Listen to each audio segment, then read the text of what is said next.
Today, I want to talk about something that affects way too many people, both men and women, and that's sexual trauma. The unfortunate thing is that in many cases, it stays with us forever, and it keeps affecting our current and future relationships and sexual experiences. This is why it's so important to know more about it, whether you are the affected person or whether you're their partner. So, what exactly is meant by the term sexual trauma? What should be done about it, and how to create satisfying relationships and sex lives after it happened? We're about to discuss it all. My name is Helena Nista and I make videos that help you have the best sex of your life. And today we're talking about moving on from sexual trauma. I often hear from people who live with a partner who has experienced some form of sexual abuse in the past. Statistically speaking, there are way more women who have experienced this, so I mainly hear from their male partners. But this is not to say that men do not experience sexual abuse and that they don't suffer sexual trauma, because they absolutely do as well. So the term trauma or sexual trauma is unfortunately used quite loosely by different people who don't quite understand its actual definition. We like to call events traumatic when they were simply upsetting or unpleasant to us. But the true meaning of trauma is a lot deeper and more profound than that. Trauma is what actually happens to us in the aftermath of an event that alters in some kind of a way our nervous system, so that after that event you're no longer the way you were before. You can no longer react the way you would have before that event happened. So when we're speaking specifically about sexual trauma, this is what happens to people who have been typically abused sexually or experienced some form of sexual experience that they didn't consent to, that they weren't ready for, that wasn't good, pleasant, or pleasurable to them. And as a result, now they are experiencing trauma. They are experiencing this altered state in their nervous system, in their responses, where maybe they are feeling particularly uncomfortable currently with experiences that remind them of the traumatic experience. So, for example, a woman was raped by a stranger or by somebody she knows, whether that happened when she was an adult or many years ago when she was a child. That same woman still to this day might be still experiencing difficulty with enjoying sexual intercourse, or penetration might feel uncomfortable or painful to her, or she might struggle to allow her partner to penetrate her in a particular position, for example from behind, if that's how the attacker took her and penetrated her during the abuse. So there's an event that happened in the past, potentially many years ago, and there's the current situation where a loving partner is trying to penetrate the same woman, but she's still struggling to have a pleasurable and fun or even orgasmic experience. So normally that same woman, had the attack not happened, she would be very happily embracing the position from behind or any other position, and she would be able to enjoy or experience penetration as pleasurable. She'll be lubricating and having fun and maybe even orgasming from the experience. However, she's gonna struggle to do that now, because the abuse had happened, and hence her nervous system is unable to react the way it should have or the way she wants it to. And that's why you cannot talk your way out of trauma. You cannot rationalize with a person who is a victim of sexual abuse, because they typically in their head want to have pleasurable, fun, and awesome sexual experiences with you, but their nervous system, their body is just unable to get there or to react in a way that she in her head wants to react. This is not to say she's now doomed and that she is gonna be stuck with that for the rest of her life.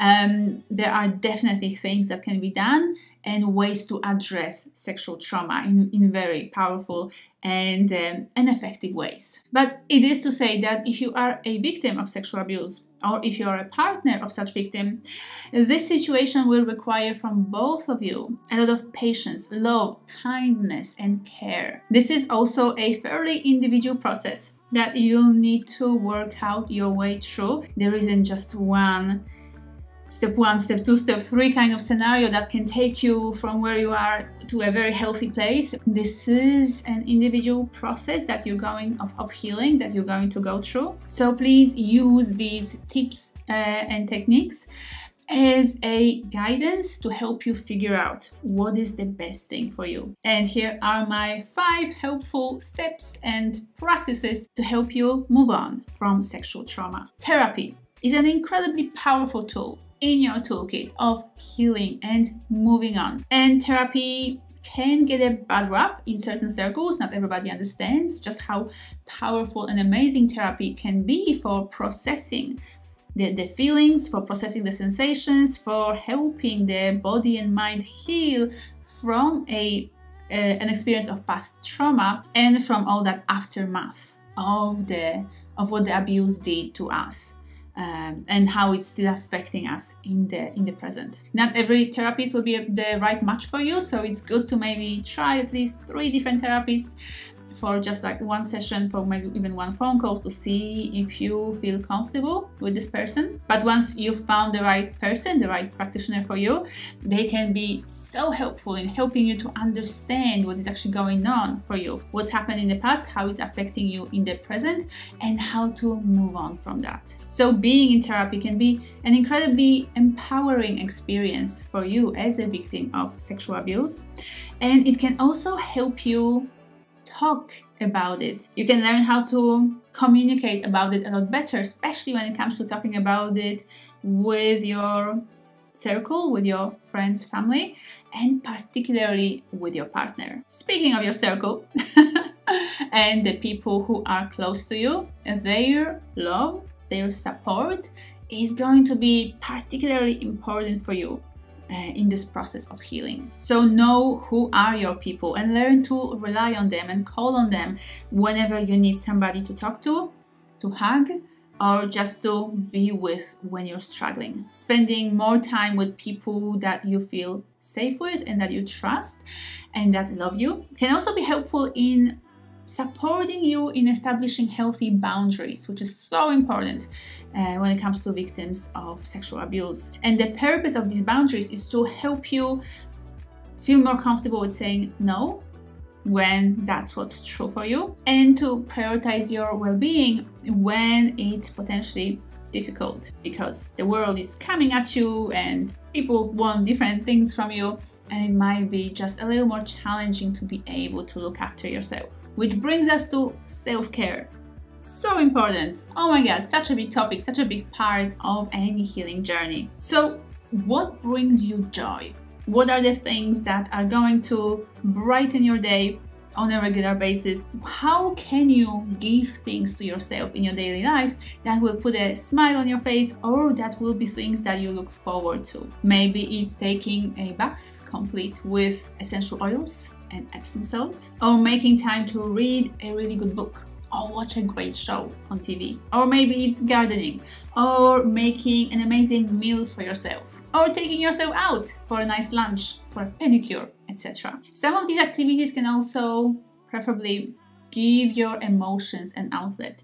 So things that will help you in that processing of emotions, things like journaling, maybe art, maybe music, whatever helps you to feel your emotions, to feel the things that are maybe uncomfortable to be felt, so that you can fully process them and let them go. We do tend to bottle up emotions and hold things inside, particularly the ones that are very difficult to be felt or very painful to be felt, but feeling our emotions and expressing them in a way that feels good or comfortable to you can be really, really healing. Mindfulness is another wonderful tool on a healing journey, on moving on from sexual abuse or from trauma. And that's because basically trauma by its nature wants to take you back, or tries to take you back to the painful event, while mindfulness is a wonderful way or set of practices that actually ground you and bring you back to the